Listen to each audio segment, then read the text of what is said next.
第71章恢复自由的苏悠然。苏悠然回到了上海，高兴的又蹦又跳，终于不用再上学，还有一大群人陪他玩，就像是从牢笼里逃出来一样轻松。此时的上海张灯结彩，热闹非凡，让苏悠然觉得无比幸福。一下飞机，他连休息都没顾上，就直奔商业街。王占、刘雅梦和一群人无奈的只能陪着他。现在他们基本就是苏悠然的跟班，从下午落地开始，一行人便逛街、买东西、吃小吃，一路疯玩到晚上11点，才意犹未尽的回了家。苏老爷子早已接到宋将军的电话，说下午2点多悠然会到上海，但去接机的人回报，大小姐下了飞机没回家，径直去玩了。苏老爷子也能猜到，可能在北京发生了什么事，让小孙女憋坏了，但直到晚上还没见人影，他也有点担心了，打电话一问，孙女还在外面玩，他只能继续等，一直等到11点半，才终于看到自己的宝贝孙女。原本苏老爷子还想数落几句，但苏悠然一见到他就扑上来直喊爷爷，喊得他心花怒放，哪还舍得责怪，4个月没见，他早就想坏了。爷孙俩聊了几句，苏老爷子便问，你怎么在北京待了这么久？苏悠然回答的干脆，这是国家机密，外公说不能告诉任何人。苏老爷子听后点点头，心里也明白可能真有些事情，反正有宋将军看着，他也就没再追问。见他还带回来2个年轻人和一大群保镖，他心里不禁疑惑，这也太夸张了点吧。苏悠然见爷爷疑惑的神情，赶紧解释，爷爷这是王占，这是刘雅梦，他们是来陪我玩的，这些是我的保镖。他拉着王占和刘雅梦一一介绍，两人也礼貌的问了好，那群保镖更是异口同声的敬了礼，好好好，大家都好。苏老爷子笑呵呵的回应着，表面热情，心里却清楚的很。陪玩，12个军人陪着玩，我又不是傻子，哪有这么玩的？他一眼就看出王占、刘雅梦还有那群保镖都是军人，他们的眼神、动作、气势早就出卖了身份，何况他是经历几十年风雨的老江湖，一看便知其中不简单。不过大家都没点破，心照不宣就好。苏老爷子原本还想多聊会儿，可苏悠然拉着王占和刘雅梦就上楼了。至于那群保镖，自然有管家安排住宿，人也不多，只有12个。看着孙女蹦蹦跳跳的上楼背影，苏老爷子摇摇头，也回房休息了。苏悠然兴奋地拉着王占和刘雅梦上楼，把他们安顿进客房，自己也回了房。王占和刘雅梦被他一塞就走的举动也见怪不怪，都已经习惯了他的行事风格。他们进房后便开始整理资料，准备向上级汇报今天的行程。反正他们也不需要长时间睡眠，改造后的身体只需4小时就能满血复活。苏悠然回到自己的房间，发现一切和4个月前一模一样，所有物件都保持着他离开时的模样，顿时感觉特别安心。他又在房间里折腾了好几个小时才睡觉。至于向外公汇报当天的情况，早就被他抛到脑后了，就算想起来他也不会去汇报，谁让外公是个大骗子。另一边，会议室中接到王占、刘雅梦和保镖们的详细汇报后，上级已大致了解情况，倒也没指望能等来苏悠然的报告，他不汇报才是常态，没人感到意外。第二天清晨，凌晨5点半，苏悠然就活蹦乱跳的起床了。现在的他每天只睡3小时左右，起床第一件事就是砸王占和刘雅梦的门。两人虽然还未完全清醒，但基本恢复体力，洗漱后就跟着他下楼。苏悠然说早晨空气好，得出去玩一会儿再吃早餐，然后就要去游乐场。王占顺便去叫醒了那群保镖，他们3人都是改造过的，精力旺盛，恢复快，可苦了那群保镖了。虽然他们也受过训练，但跟这几位超人比，简直就是兔子对狮子。临时决定采取轮班制，先由6人随行保护，其余人继续补觉，等睡醒后再换班。这一建议很快上报，几分钟后便获得批准。毕竟这种情况早在预料之中。此时，苏悠然又打电话把程程他们6人叫了起来，约好地点就挂了电话。他已经知道程程等人是外公派来的间谍，是光盘事件唤醒了他的记忆，但他一点也不在乎。在他眼中，身边谁不是外公派来的，只要能一起玩，他就把他们当朋友，这就是苏悠然的逻辑。一行人很快会合，浩浩荡荡开启了新一天的冒险旅程。第72章收集数据的原因。5号清晨，安晨宇带着刘雅薇、罗蒙、罗浩天3人朝着撒哈拉大沙漠进发，开车的是罗蒙，而安晨宇手里则拿着一个厚重的方形仪器，看上去像是笔记本电脑，但比普通笔记本更厚，带有触控屏。此时屏幕漆黑一片，没有任何显示。安晨宇让罗蒙绕着吉萨金字塔为中心，在沙漠边缘画圈行驶。尽管金字塔区域仍处于戒严状态，但他们的路线并不直接接近，而是以金字塔为定位中心，在外围进行移动。众人都明白，安晨宇正用手里的设备探测某种东西。罗蒙按照他给出的路线安静驾驶。2个多小时后，仪器的屏幕终于亮了起来，跳出30多项数据，密密麻麻的布满屏幕。刘雅薇3人立刻围了上去查看。然而这些数据既不是任何已知语言，也非常规编码，只是一堆奇异的符号与波动参数，他们看不懂，便也不再多问。罗蒙问了一句：“这些是什么？”安晨宇简单的回答：“只是一些地下基地的探测数据，不重要。”随后便不再解释，继续专注于仪器。不到10分钟，安晨宇突然开口：“停车，往那边走。”他抬手指向车右方，眼睛却仍盯着屏幕。罗蒙立刻调转方向驶去，车内一片寂静，四周除了沙丘，什么也没有。沙丘高低起伏，延绵无尽，太阳炙烤着大地，空气仿佛在燃烧。尽管车内没有空调，几人却毫无不适，除了安晨宇，他们3人的身体早已过了人类的极限，环境适应力强得惊人。至于安晨宇，没人知道他还是不是人类，他似乎对高温完全无感，就算气温再翻倍，恐怕他也不带眨眼的。罗蒙专心开车，刘亚威与罗浩天则望着无边无际的沙海，内心既惊叹又好奇，这是他们第一次进入这种人类难以生存的死亡地带。安晨宇依然低头看着仪器，车子行驶到中午，众人下车简单休整，吃了些随身携带的干粮后继续赶路。虽然刘亚威3人不知道来此具体目的，但他们都能猜到，这肯定与地下那个外星基地有关。只是入口明明在金字塔中，为何却来这荒无人烟的大沙漠？这个疑问终于由罗蒙问出口：“晨宇哥，我们不是要调查金字塔下的基地吗？来沙漠又是为了什么？”安晨宇这才收起仪器，抬头笑了笑：“你们都想进去看看那个外星文明留下的遗迹吧？但以你们现在的能力，进去就是送死。我也不愿白白浪费能量。如果里面什么都没有，那岂不是白费？”他继续道：“所以我需要先确认那个文明的等级，通过收集的数据分析其文明结构。等我造好相应的东西，不仅我不必动用能量，你们也可以安全进入。”这番话让罗蒙激动不已。真的，我们也能进去？太好了，这简直是我一生的梦想。他握着方向盘的手都兴奋地发颤，差点打滑了方向。不过在这广阔无垠的沙漠里也无妨，毕竟四周连只鸟都没有。刘亚威与罗浩天没有开口，但已经理解了这趟沙漠之行的意义。几人继续朝安晨宇指示的方向前进，连续行驶了整整3天，终于汽油耗尽，车子也无法再动弹，数据差不多了，可以回去了。安晨宇看着仪器轻点几下，随后点头示意。几人下车，背起背包，准备步行返回。尽管体能充沛，没人喊累，但想到要徒步穿越这片辽阔沙海，大家仍不免心头发紧。3天下来，每个人都成了沙猴，浑身尘土飞扬，无法洗澡，连喝水都需精打细算。他们明白，来时是车，回程只能靠脚。虽然早就料到会这样，但真面对时，心中仍充满哀嚎，但也只能认命，抬脚上路。这4人的身体强悍到几乎可以无视自然环境，白天沙漠气温可达60摄氏度，夜晚却骤降至零下10摄氏度，他们却毫无不适。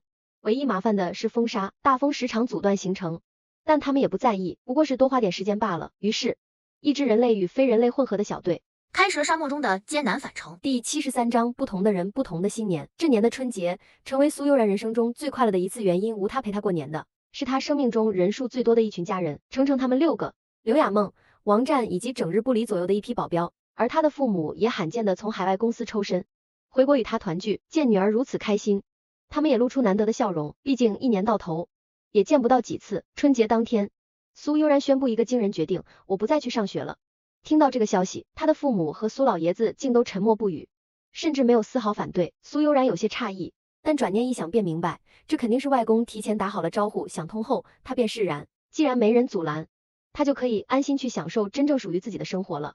冬去春来，苏悠然的眼中又燃起了对未来的希望。刘家今年春节虽然少了2个孙女，却依旧欢腾。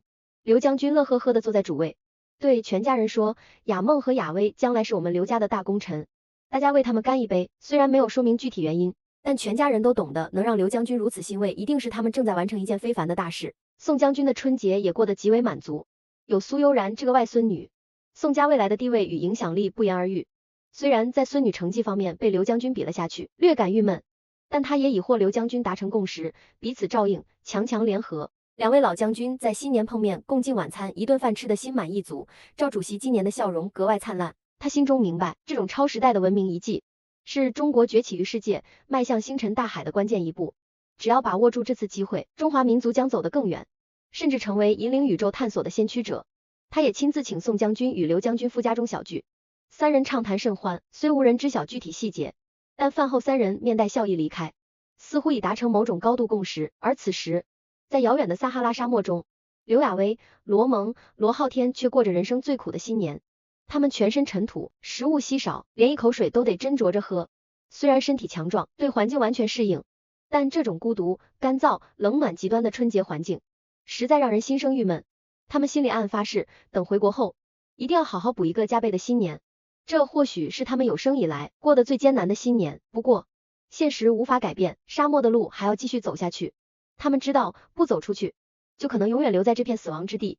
而安晨宇则对春节无动于衷，他已见过太多文明，太多节日，这种节日对他而言意义早已不再浓烈。时间如流水，新年很快过去，生活回归正轨。苏悠然的父母再次回到欧洲继续打理生意，而他则彻底无事一身轻，不用上学。安晨宇又迟迟未归，虽然身边有大队人马陪伴，但他仍常常感到空虚无聊。他多次提出想去埃及，被宋将军毫不犹豫地否决。年后，宋将军与刘将军也一同南下到上海，只等安晨宇一回来，便能第一时间会面。程6人已正式从学校退学，成了苏悠然的御用玩伴，吃喝玩乐军部全额报销，日子简直像天堂。他们心里只希望这样的任务能一直持续下去。王战与刘雅梦也成了苏悠然无话不谈的朋友。宋将军与刘将军对此非常满意，看着三人关系日益亲密，脸上的笑容也越来越多。唯一让苏悠然偶尔烦恼的是，不论走到哪里，身后总跟着一大队保镖，就连逛街也有10几人随行，成了万众瞩目的焦点。但慢慢的，他竟开始享受起这种万人羡慕的感觉。第74章，苦尽甘来后准备回国。3月初，凭借着身体的强悍与几天加紧赶路，刘雅薇、罗蒙、罗浩天3人终于走出了撒哈拉大沙漠。当他们重新踏上城市道路，看到久违的人群，听到久违的喧嚣时，3人几乎泪流满面。那一刻，他们才真正体会到，原来人群如此可爱，城市如此亲切，普通生活竟如此幸福美好。这一趟艰苦的旅程，让他们对人生的认知翻转，20年的人生感悟，都不及这1个月来的刻骨铭心。而这一切，只有亲身经历过，才能真正明白。此行之后，罗浩天变得更加稳重沉静，罗蒙与刘雅薇也明显成熟了许多，尤其是刘雅薇，作为刚刚大学毕业的年轻人，本还有些青涩稚嫩。但这场在死亡之海的历练让他彻底蜕变，虽被晒黑了些，但沉稳的气质、坚韧的神态，反倒让他更加有韵味。天道酬勤，苦尽甘来。他们意识到肩上的责任更重了，未来要做的事也更多了。相比之下，安晨宇始终神情淡然，仿佛这一段旅途于他而言毫无波澜。回到酒店，洗净风沙，吃上一顿热食，3人靠在沙发上，恍若隔世。过去1个月里，他们在高低起伏的沙丘中日复一日的前行，沙尘暴、酷热、寒夜交替折磨，孤独、恐惧、疲惫接踵而至。如今终于归来，他们更加懂得珍惜眼前的平静时光。晨宇哥，接下来我们做什么？刘雅薇靠在沙发上，第一个开口，回国吧，估计国内有些人已经等急了。安晨宇轻描淡写的回答。事实上，早在几天前，他通过 AI 系统接收到别墅摄像头传回的画面，军方已经悄然进驻了他的地下设施，有人在等我们。罗蒙有些不解，不仅有人，而且还不少。安晨宇看了他一眼，订明天的机票，通知悠然，我们明早回国。好，我这就去办。罗蒙点了点头，起身离开房间。在沙漠与安晨宇同行这么久，他早已习惯他身上那种超越常理的气场。罗蒙来到酒店外拨通电话，因为他知道在安晨宇身边总是没有信号，在沙漠中如此，来到城市后仍是如此。电话一接通，那头便传来苏悠然劈头盖脸的质问，你们在哪儿？晨宇哥呢？还在沙漠吗？快告诉我位置，我要去找你们。他并不知道，他的电话早已被监听。上海军事基地内，宋将军与刘将军正全程监听通话内容，听到是罗蒙本人，2人立刻下令部署接机预案。悠然，你别急，我正在订机票，明天就飞。罗蒙语气轻松，顺便叮嘱他，记得来接我们。你们怎么现在才回来？都过完年1个月了，是不是遇到什么事了？苏悠然紧追不放，别问了，机场再聊。罗蒙实在扛不住他的追问，果断挂断电话。电话挂断的瞬间，苏悠然气得直跺脚，太可恶了，回来再算账。他不知道的是，这段对话已被军方全程录音，安晨宇的身份也早已列入最高戒备名单，因为他或许根本不是人类。次日清晨，4人简单休整后登上了返回上海的航班。而关于吉萨金字塔的调查早已结束，最终政府对外统一口径，神秘事件暂无结论。但这一官方模糊的态度，却引来更多研究者蜂拥而至，政府对此倒也乐见其成。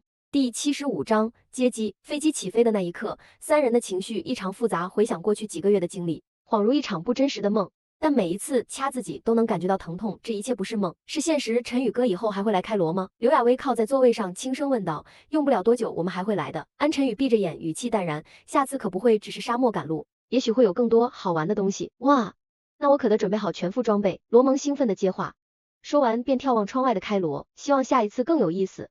刘雅薇也带着笑意回应。罗浩天没有开口，但心中早已有了决定，放下公司事务，像妹妹一样追随这个神秘而强大的男人。他坚信这条路也许才是通往未来的真正方向。此时的安晨宇戴上耳机静静听歌，而其余3人各自放松交谈，等待着2个小时后的降落。与此同时，上海机场早已陷入半戒严状态，数百警察、军方精英严阵以待，指挥部设在临时塔台，连外围人群都议论纷纷。什么大人物要来啊？宋将军与刘将军亲自到场，神情严肃却又按捺不住期待，因为他们都明白，这是中国历史上第一次接触外星文明的可能性。苏悠然也早早抵达机场，满脸写着激动与好奇，不停地张望跺脚。他早已知道陈宇哥并不寻常，甚至可能不是地球人类，但对他来说这更好。如果真是外星人，那他的长生计划和宇宙游乐园计划就有希望了。第76章与安晨宇会面。飞机抵达上海上空缓缓降落，还未停稳，机场跑道上已有大辆军车驶来，红旗轿车数辆，数百名军人列队守护，旅客陆续下机，唯独安晨宇4人依旧稳坐原位。罗蒙正想开口，安晨宇抬手阻止，别动，等人群散了再说。他仍闭目养神，神情自若。刘亚威与罗浩天见状，也都坐了回来。然而，外面越来越多的旅客开始惊呼，3人也按捺不住好奇，趴到窗边望去，外头密密麻麻的站满了军人，红旗轿车整齐列队，气势逼人。他们终于明白，这阵仗是冲着他们来的，更准确的说，是冲着安晨宇来的。他们3人互望一眼，默契的坐回原位，一言不发。空乘人员见状也不再催促，反而在一旁低声议论，哇，这排场他到底是谁？要是能跟这种男的约会一场就好了。甚至有空姐在心中演起了王子与公主的幻想剧本。而在外头，苏悠然正焦急的张望，直到旅客全都走出，他才疑惑的皱眉，咦，刘姐姐和陈宇哥呢？该不会坐错航班了吧？正当他疑惑时，宋将军与刘将军却始终镇定，站在原地，脸上带着笑意。他们知道安晨宇就在飞机上，只是不愿下而已，这正合他们心意。外公，他们不会没坐这趟飞机吧？苏悠然一边说，一边扫了一眼宋将军脸上的神情，瞬间他读懂了一切，哼哼一笑，转身冲向舷梯，我去把他们拉下来。他一路冲上飞机，看到安晨宇等人还坐在原地，立刻叉腰开骂，你们几个干嘛不下飞机？让我等了这么久，你不是说要来接我们吗？上飞机来接才算真接机啊！安晨宇笑着调侃。陈宇哥，你去埃及有没有给我买礼物？苏悠然话锋一转，开始索要。你想让我从沙漠抓把沙子回来？安晨宇反问。你总该有礼物吧？苏悠然又望向罗蒙，我们差点死在沙漠里，哪有空买礼物？罗蒙苦笑着解释，哎呀，你们太过分了，我在北京都快憋疯了。苏悠然开始装可怜，没关系，下次再带你一起去。安晨宇终于抛出诱饵，下次可能更好玩。真的？那太好了。苏悠然兴奋地跳了起来，外公还在外面等，快下飞机吧。众人拿好行李，缓步下机。看到苏悠然带着人下机，宋将军和刘将军同时露出笑容。刘亚威在人群中一眼看见刘将军，惊喜地叫道，爷爷，您怎么也来了？刘将军笑着点头，接你们啊。说着他转向安晨宇，伸出手自我介绍，刘军明。宋将军随即也伸手，宋德龙。安晨宇与2人一握手，报上自己的名字，安晨宇。礼数过后，刘将军做了个请的手势，安先生请上车。第77章受打击的强悍3人组。这是一些基本数据。安晨宇开口，神色平静，我在埃及金字塔内发现了一个地下基地的入口，随后又前往沙漠探测了一段时间，记录了一些重要信息。我要据此推算出这个基地属于什么等级的文明系统，以便做出后续安排与决策。他的话干脆直接，没有丝毫犹豫。刘将军目光一震，追问，地下基地是外星文明留下的吗？安晨宇点头确认，是的，从迹象来看，应该是天狼星座的某种智慧生物所建。天狼星座，那不是离我们很远？宋将军有些难以置信。安晨宇淡然答道，其实不远，距离地球大约1500光年左右。宋将军与刘将军互望一眼，心头同时涌起一阵寒意。1500光年，在眼前这个人或非人类口中听起来如此轻松，但以人类现有的科技水平，就算用光速飞行，也得花上1500年，而人类的寿命根本不足以承受这种尺度的旅行。他们不禁想，眼前这个人到底活了多少年？几百万年，还是更久？车内陷入沉默，而与此同时，后方车辆却安静不下来。苏悠然一路上连珠炮似的发问，把罗蒙逼得快疯了，没回应他。他又转头问罗浩天，罗浩天无奈闭口。他又去烦刘亚威。终于，车队抵达北京军事基地，刚一下车，刘亚威就惊讶地叫道，姐，你怎么在这儿？前方正是他的姐姐刘亚梦，我一直在等你们回北京。刘亚梦握着妹妹的手，神情复杂，你怎么出去那么久，连过年都没见着你？提起春节，刘亚威顿时苦着脸，别提了，想撞墙的心都有。是不是马上要回北京？刘亚梦望向爷爷那边的方向，低声问。此时，宋将军看向安晨宇，轻声询问，安先生，飞机已准备就绪，我们是否现在动身？走吧。安晨宇答得简单，率先朝远处的军用运输机走去。宋将军和刘将军紧随其后，后方众人也纷纷动身。罗浩天与罗蒙对视一眼，虽然刚回上海，连家门都没进，如今这种规格的接待，这种级别的行动，已不是他们可以选择是否参与的了。他们刚想到这，便有军官前来邀请他们登机，无奈之下，也只得一并上机。刘亚薇和刘亚梦牵着手一同走向飞机，苏悠然则一边嘟囔一边跟着人群走，真是的，又得去北京那个破基地。不过就算不去，外公也会抓我过去的。王战与程程6人也默默跟随，一行10余人浩浩荡荡登上军机，直飞北京。而他们的行程早已传达至北京基地。更重要的是，安晨宇在车上与宋、刘2位将军的谈话内容也已同步送至首都。抵达北京后，一行人随即转乘专车进入军方地下基地。此时，赵主席与10几位将军已在基地会议区等候。安晨宇与赵主席握手寒暄，随后便进入会议室。而其余人员则被安排分组检测体能。刘亚薇、罗蒙与罗浩天3人被带往生理测试区，苏悠然、王战、刘亚梦随行观察，程程6人则不知去了何处。不久后，测试结果出炉，全场哗然，罗蒙身体力量是常人的77倍，刘亚薇78倍，罗浩天79倍。现场工作人员集体惊呆，连苏悠然都惊呼出声：天啊，你们居然比我还高这么多，这怎么可能？不行，我要让陈宇哥也给我改造一下。测试员一时间都怀疑设备是否出问题，又重新测了一遍苏悠然等人，确认仪器并无异常。这下气氛变得更加古怪，短短几个月，又冒出3个比超人还强的怪物。王战心头一震，感受到沉重的挫败感，在这群人里，他成了最弱的那个。而刘亚梦看着自己妹妹的数值，也不由得神色古怪，心中暗道：妹妹的运气果然比我还强。苏悠然一脸抓狂，转头冲过去对着沙袋狠狠一脚，竟直接将沙袋踢得爆裂，众人忍不住笑了起来。接下来又对3人进行进一步测试，除大脑尚未开发外，他们在身体反应、细胞活力、速度、力量等各项指标上均全面领先，这让苏悠然终于找到一点心理安慰。哼，我是智慧型选手，才不和你们比蛮力。王战与刘亚梦听后也轻松了不少。会议室中，安晨宇坐在主位，环视一圈，10几位将军严肃以待，只有赵主席身穿常服，安静端坐。安先生，我是赵正乾。赵主席开口，我来为您介绍一下。不用了，安晨宇一挥手打断道，我不需要知道他们的名字，只需要确认，是你主事吗？是的，目前军部事务由我和这几位将军共同负责。赵主席答道，行，那我可以回答你们几个问题，之后我需要一个实验室做些东西，做完便返回埃及。他端起茶杯，轻啜一口，想问什么尽快。赵主席直截了当地问出关键，您的身份，还有苏悠然从您那获得的那些资料是从哪来的？第78章好消息与坏消息。安晨宇轻轻放下茶杯，嘴角扬起一丝笑意。你们想知道的是我到底是不是人类吧，或者说我究竟是哪颗星系来的怪物？他扬了扬眉，扫视全场，又看了看自己的手掌，仿佛在自我确认。说真的，我现在看上去不像人类吗？赵主席听他这么一说，原本绷紧的神经突然放松了一点，勉强笑了笑，当然像。不，安先生本来就是人类，我们主要是想了解那些超出地球科技的资料到底来自哪里。10几位将军也随着赵主席的回答微微松了口气，他们都明白眼前这个人绝非普通意义上的人类，如果他愿意坦诚，哪怕只透露一部分，他们也算争取到了希望。我并不打算刻意隐瞒。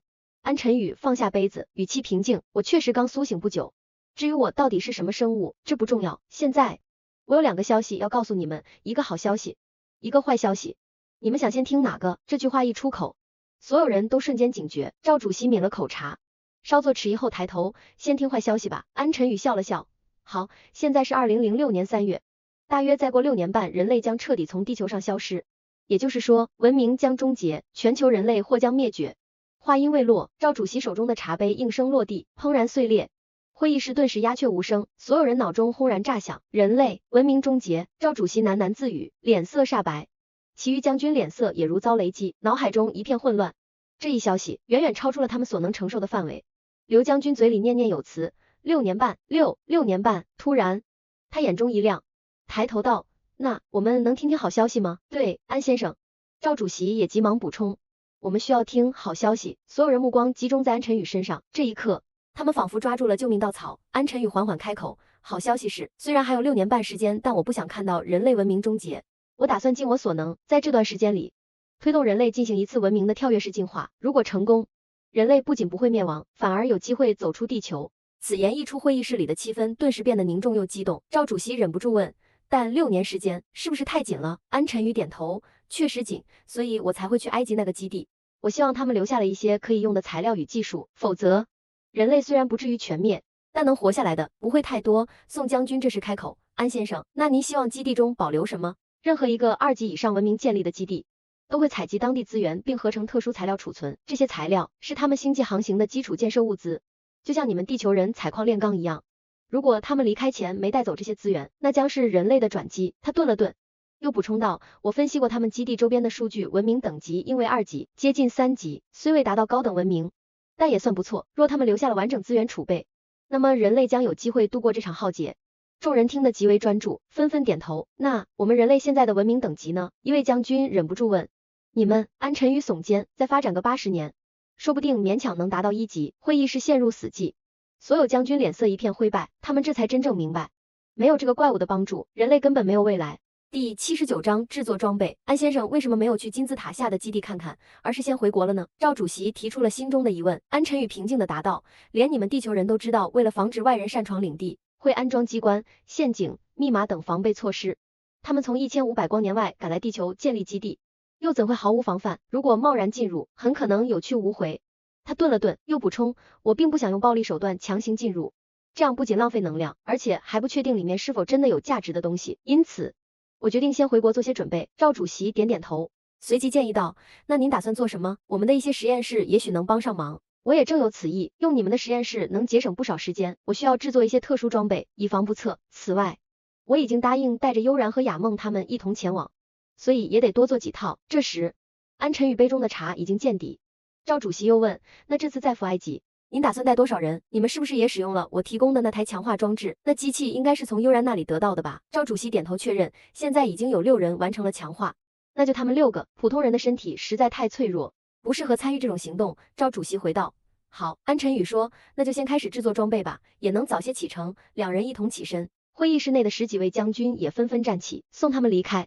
刚出门，便看到苏悠然守在门外，他见安晨宇出来，立刻跑上前来，抱住他的胳膊，不依不饶地说道，晨宇哥，我也要像刘姐姐那样强壮，你是怎么做到的？现在我像只小鸡似的弱不禁风。原来他刚才非要和罗蒙比试，结果刚上擂台就被对方一招推出台外，连1秒钟都没撑住，简直被秒杀。他曾是众人中最强的，如今却被人轻松击败，心中自然不服气。周围众人听到他这话差点晕倒，如果他是小鸡，那他们大概连虫子都不如了。悠然，别急，我得先把装备做出来，等我们从埃及回来，我再帮你变得更强，好不好？安晨宇劝道。好，那我现在也要跟着一起去做装备，我现在智商超高，肯定能帮上忙。苏悠然依旧抱着安晨宇的胳膊不放，安晨宇笑着点了点头，于是一群人便跟着他去了实验室。进了实验室后，大家才发现人数太多，反而碍手碍脚，于是大多数人先行离开，留下的只有安晨宇、苏悠然、罗蒙、罗浩天、刘雅薇、刘雅梦和王战几人，以及一批身穿白色工作服的科研人员在旁协助。安晨宇率先制作了一种特殊的皮革材料，用于鞋底，使其具有落地无声的功能。实验显示，即便人在大理石地面上行走，也不会发出可被仪器探测的声响。接着，他又用生物化学纤维合成了第2种材料，用于鞋面和服装。这种材料不反光，极度坚韧，防水、防火，能在任何光照下保持隐形效果。他为每人制作了2套全身装备，包括衣帽、口罩、腰带、手带、护腕、护膝等。苏悠然提出想用这种材料做几个布娃娃，被宋将军严词拒绝，并遭到一番训斥。不过他根本没当回事，反正以后还可以找陈宇哥要。2种材料的神奇性能让在场的科研人员目瞪口呆。这才是真正的军用科技啊！将军们激动不已，这些技术一旦量产，足以彻底改变装备标准。而安晨宇则毫不在意，坦然允许记录材料制作方法，在他眼中，这些材料不过是初级水准，未来还有更高级的可用。随后，他又制作了一款可折叠的小型头盔，嵌入帽子中，具有防御精神病毒、屏蔽入侵信号的功能。搭配的耳麦能将语音控制在5厘米内传播，有效对抗声音感应器。在之后是一款特殊护目镜，采用合成镜面，既能保护眼睛，又能在强光与幻觉干扰下保持清晰视野，并具备防辐射功能。第80章启程，第2次埃及之旅。接下来的研究中，安晨宇合成了一种特殊化学酶，能在3小时内极大提升细胞活性，使人的力量、速度、耐力提升10倍。虽作用时间有限，但作为应急注射药剂，其效果远超兴奋剂，副作用仅是事后昏迷数日。他还制作了一种腿部装置，外形如粗壮的手表，绑在大腿上，可瞬间激发腿部肌肉爆发力，用于逃脱或奔袭。接着是绑在手腕上的微型电脑，约2个手机大小，具备下载、扫描、测量、通讯、环境检测、生命体征监控等众多功能，屏幕为触控式，主程序由安晨宇亲自编写。此外，还有一款贴身连体内衣，由多种合成材料制成，轻薄如胶膜，具保温、隐身、能量屏蔽等多重功能。最让人惊叹的是一套微型机器人，个头比洋娃娃还小，可折叠，每台内置人工智能系统，可随时接入安晨宇的计算机网络。所有装备共制成7套，每人1套。军方另行仿制的则不在此列。这2个月里，刘亚梦等6人彼此熟识，在苏悠然的牵线下相处融洽，年轻人之间总没有太多隔阂。而安晨宇这2个月几乎未曾休息，他不眠不休反倒成为常态。倒是若他按时睡觉才会令大家觉得奇怪。其实这些装备并不需要整整2个月，但由于他还要指导科研人员制作，并抽空为他们讲解原理、解答技术难题，才耗费了更多时间。实验室科研水平因此飞跃提升幅度甚至无法量化。终于在5月下旬的某天，安晨宇决定再次出发前往埃及。出发前，他取出一套新研发的系统、2台笔记本和一个头盔。这是我最近完成的强化系统，大约能改造1000人，能量输出较低，达不到王战那样的水平，但可实现其85%的效果。他看着赵主席补充道，这套系统使用核能，而你们目前对核能的使用效率太低，仅有1%。我在另一台笔记本中记录了优化方法，可将利用率提升至60%，虽然还不完善，但已足够支撑改造计划。将设备交给赵主席后，安晨宇与其他6人登上了轿车，缓缓离开基地。赵主席望着他们远去的车影，低声自语，希望这次真的能带回一些有用的东西吧，否则……刘将军接过话，哎，放心吧，赵老，我相信安先生应该还有后招。是啊，一定会有好结果。宋将军和身后的将领们也纷纷附和，尽管大家心中都明白，这也许只是自我安慰。安晨宇他们这次乘的是普通车辆，他们7人已是地球上最强战力，不再需要保镖，反倒担心太过显眼引来麻烦。出发前，除了苏悠然外，其他6人都被单独谈话，明白了这次任务的非比寻常。每人背着一个大型行囊，前往北京机场搭乘飞往开罗的航班。罗浩天和罗蒙原本以为回国后能暂时休息，没想到还未归家，就被安排再次返回埃及。他们已在基地内正式编入军队，也明白如今的身份特殊，需听从国家安排，尽己所能，为国效力。